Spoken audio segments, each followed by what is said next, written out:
do Senhor, ela se encontra no Salmo número 15. Eu gosto muito desse salmo. Esse salmo me instrui bastante. Para você que é amante da palavra de Deus, gosta de mergulhar nas profundezas da sabedoria do Altíssimo, você pode aprender muito com esse salmo aqui. Esse é um salmo de sapiências, salmo de Davi, salmo de sabedoria, que nós precisamos sempre da sabedoria. Amém. Porém, nós sem a qual nós padecemos. É de suma importância nós utilizarmos então a sabedoria, lendo a palavra de Deus. Você lendo a palavra de Deus, certamente você não será enganado, porque você tem conhecimento. Salmo número 15 diz assim: Senhor, quem habitará no teu tabernáculo? Quem vai morar no teu santo monte? Duas perguntas. Versículo 2: o que vive com integridade, pratica a justiça e de coração fala a verdade? O que não difama com a sua língua, não faz mal ao seu próximo, nem lança injúria contra o seu vizinho? O que os seus olhos têm desprezível o mal, mas honra os que temem o Senhor, e jura com dano próprio, e não retrata, nem aceita suborno contra o inocente. Quem deste modo procede, não será jamais abalado. Pode se sentar. Fique à vontade. Graças a Deus. Glória a Deus. Salmo de Davi, um salmo com bastante sabedoria. Ele traz aqui os itens que é necessário para o homem chegar até Deus. O que é o tabernáculo? E o santo monte? Fala da morada celestial do Altíssimo, onde o Senhor Deus mora. Do tabernáculo do Senhor. E Davi aqui faz duas perguntas no versículo 1. Senhor, quem vai morar no teu tabernáculo?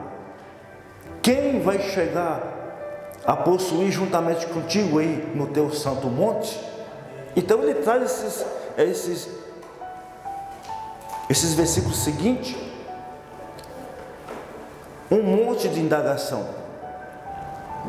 Então ele fala: o que não difama com a sua língua, o que não empresta dinheiro com usura, aquele que é sincero, o que é reto de coração. E ele fala vários itens. Ele fala: porém, quem faz isso não será abalado, certamente chegará no teu santo monte. Amém. Tem pessoas que acham que para chegar nos céus é de qualquer jeito. Existem as regras, a Bíblia Sagrada é a nossa regra, são os mandamentos do Senhor. Se nós não observarmos e não fazer conforme o que Ele está pedindo, nós vamos ficar de lado, porque nós assim passamos por ser desobediente e não obediente. Quando você tem a sua casa, você tem seus filhos, que você dá ordem para ele e fala assim: é assim que ele não faz, qual é o pai que não fica triste? Qual é a mãe que não fica aborrecida? Eu vejo que tem pessoas aqui que têm famílias, quer dizer, a maioria tem famílias, né? E é ruim, nós não ficamos chateados. A mesma coisa é o nosso Deus. Se Ele pede para nós fazer e nós não fazemos, Ele fica triste. Nós perdemos ponto. E o salmista aqui, ele se aprofunda mais. Diz: nos meus anos de conhecimento e observando a humanidade, que as pessoas vivem de qualquer jeito, achando que vai conquistar a salvação. Então eu faço essa indagação: quem vai chegar, Senhor, no teu santo monte? Quem conquistará a salvação? E ele coloca as diretrizes. É necessário que sejamos observadores da palavra de Deus. O salmista Davi, ele com a sua experiência, ele viu muitas coisas esquisitas, pessoas usurentas, pessoas que falam demais, né? Que falam mais do que ouve.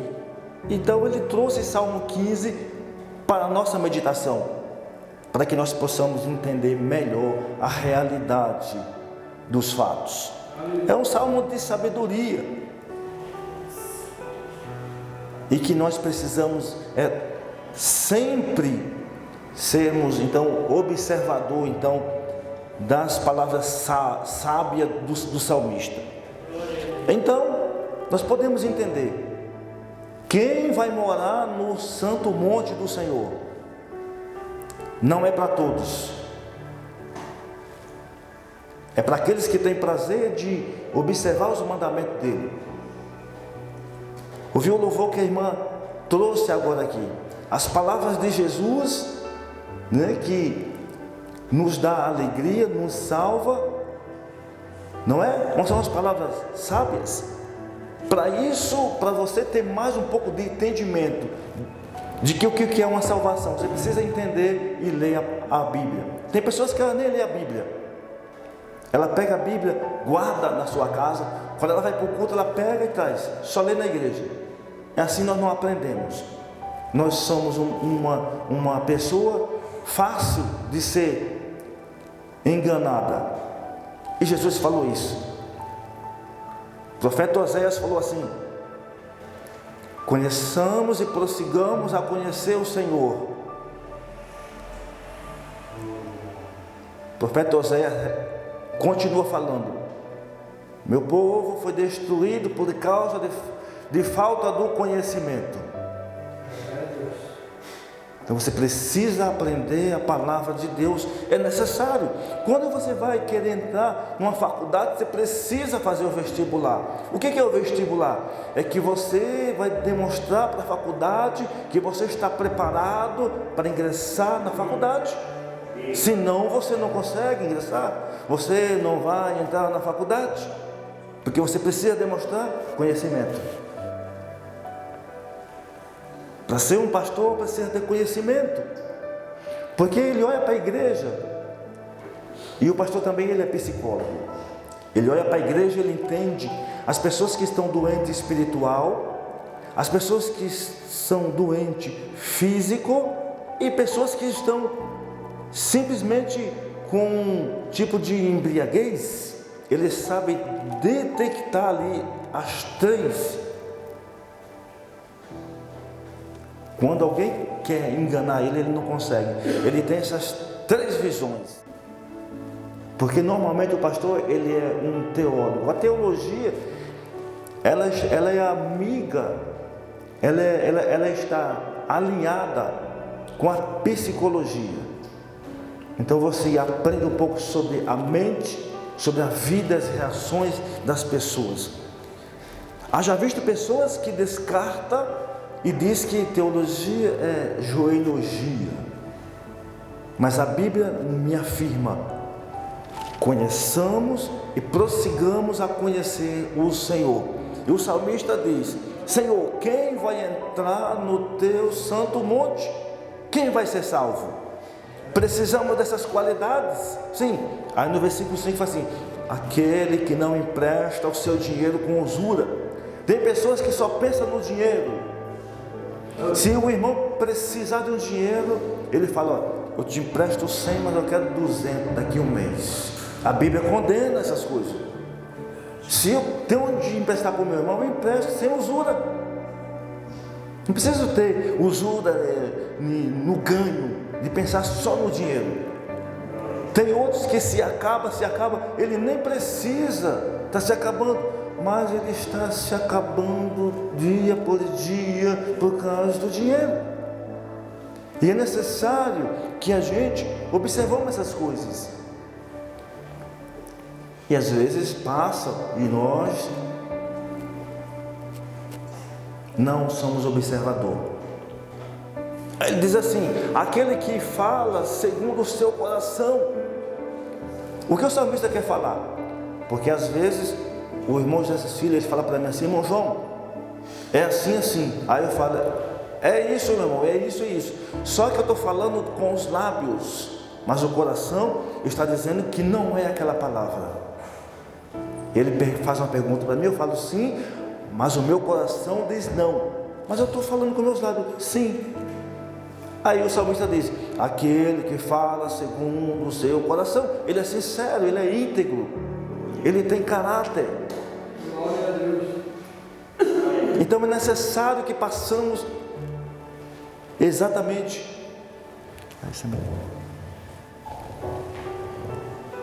Obrigado, irmão. Som.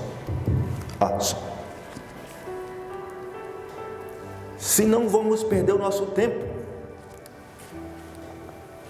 E tempo perdido, pelo pouquinho de tempo que nós vivemos, é prejuízo. Exemplo, o culto de hoje, nós estamos aqui ouvindo a palavra de Deus. Você não sabe quanto você está ganhando, de você estar observando o culto e aprendendo da santíssima e inefável palavra de Deus. Deus também fica contente com isso. Eu costumo falar que a igreja é o povo sábio, porque vocês estão ouvindo uma palavra do Deus único, do Criador de todas as coisas. Aonde tem pessoas que estão observando uma palavra de alguém que está seguindo a vários deuses. Aonde Deus despreza são as pessoas politeístas, seguem a vários deuses. A Bíblia condena, mas você está observando a palavra do único e verdadeiro e provedor do que você precisa. Então escolhemos a parte certa, a parte boa. Já outros já estão um apego muito excessivo a um templo. Aquele templo ali, é o templo onde eu congrego. Aí um dia os discípulos mostrou para o Senhor Jesus: olha, Senhor, está vendo aquele templo ali? Veja que coisa linda e maravilhosa. Ele falou: não ficará pedra sobre pedra que não seja derrubada. Glória a Deus. E o templo foi demolido. Por que Jesus falava aquilo ali? Porque aquele templo já tinha sido construído 3 vezes no mesmo lugar. Ele fala do templo de Salomão, porque naquele lugar ali, outrora, Salomão construiu um grande palácio. E aí Deus fez promessa: está atento os meus olhos a esse lugar, os meus ouvidos à oração desse lugar. Está lá em Crônicas, capítulo 7. De repente o povo relaxou. Aí Deus enviou os babilônicos, foram lá e derrubaram o templo, saquearam todo o ouro e levaram embora. Aí aparece Josué e Zorobabel e o profeta: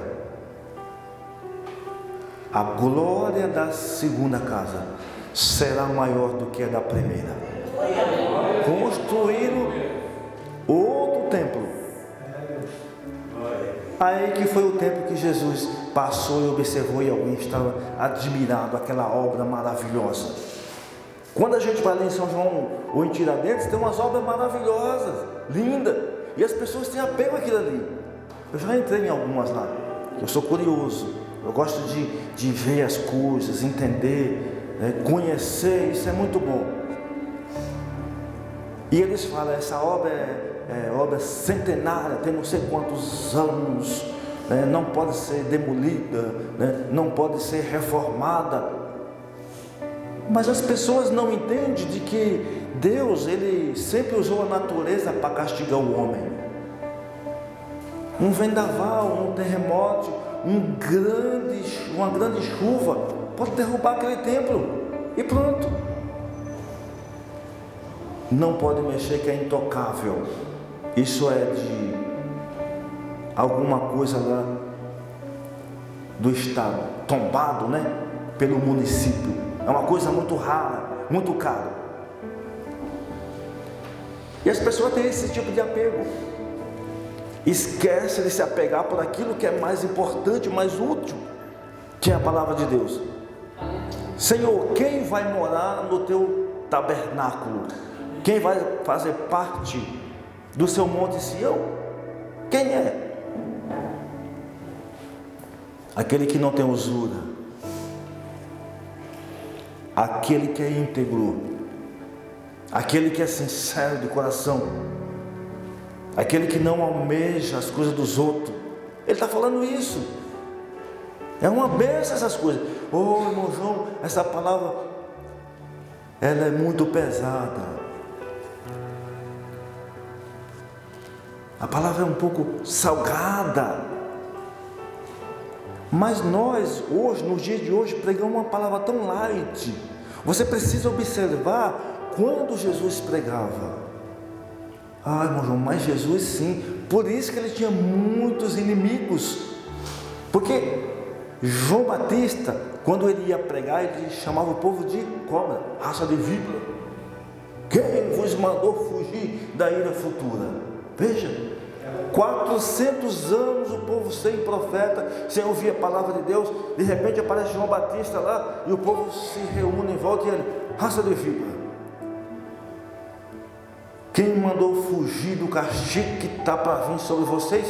Porque o machado já está na raiz da árvore, e toda árvore que não produz bom fruto vai ser cortada e lançada no fogo. Que palavra dura, né, irmão? Isso é que é palavra dura. Palavra de juízo, de condenação. Quer dizer, vós estão todos condenados, vão todos morrer e vão para o fogo. Veja, aí hoje a gente vai pregar, às vezes alguém acha que essa palavra é dura, né? Aí alguém diz assim, João, tu é o Cristo? Ele fala, não, eu não sou. Eu sou o profeta João Batista. Porém, esse que vai vir após mim, chamado Cristo, não sou digno de desatar suas sandálias. Porque eu batizo com água, simplesmente somente com água, para o arrependimento. Mas esse que vem após mim é mais poderoso do que eu, porque ele vos batizará com o Espírito Santo e com fogo.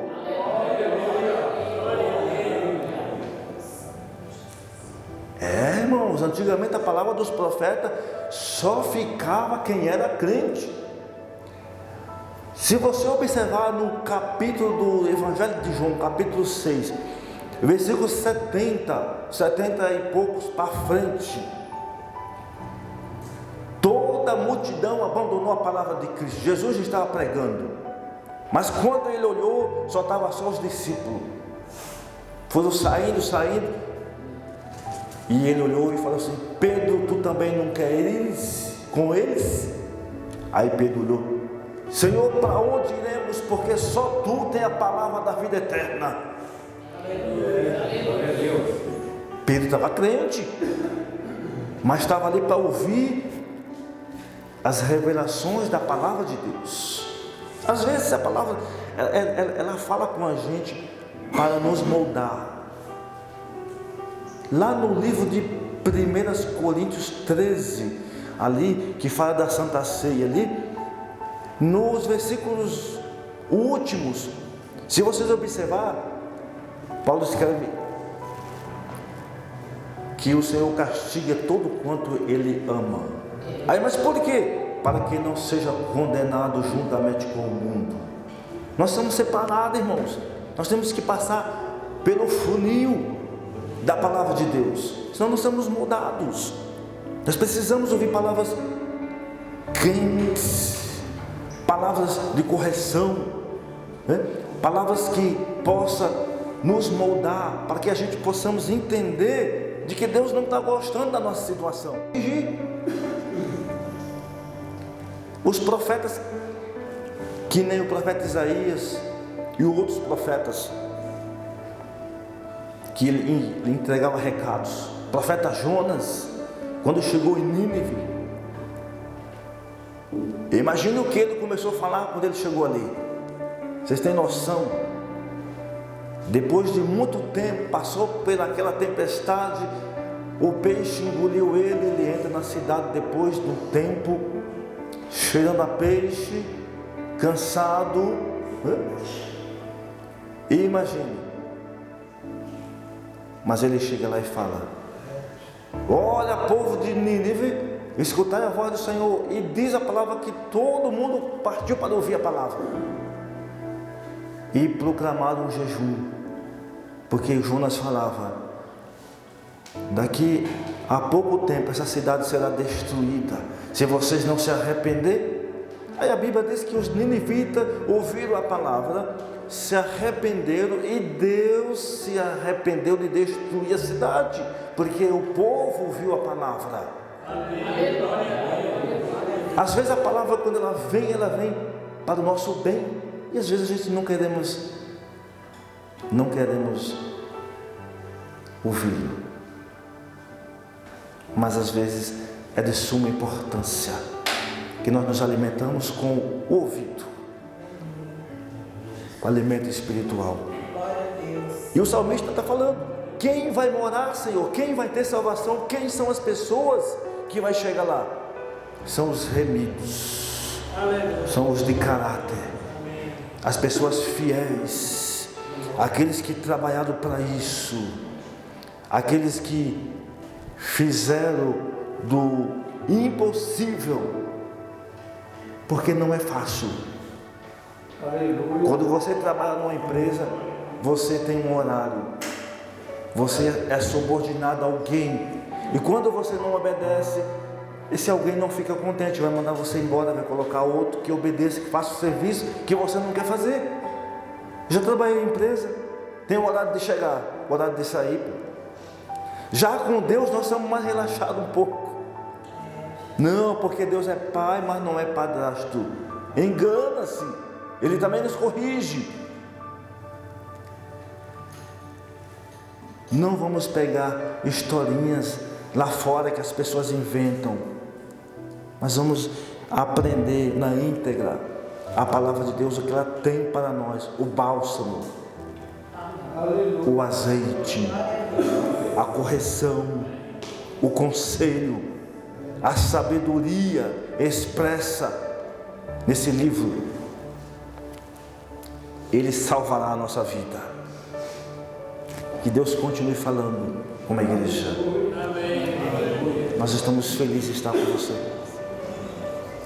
Deus vai continuar usando homens e mulheres para trazer uma palavra de alerta, de conselho, uma palavra que nos impulsione para frente, ou uma palavra de correção. Quando nós precisamos, vamos ser corrigidos, porque o profeta vai falar aqui, e nós não temos como fugir. Nós vamos ter que ouvir. Deus continue falando com a igreja. Foi um prazer estar com vocês.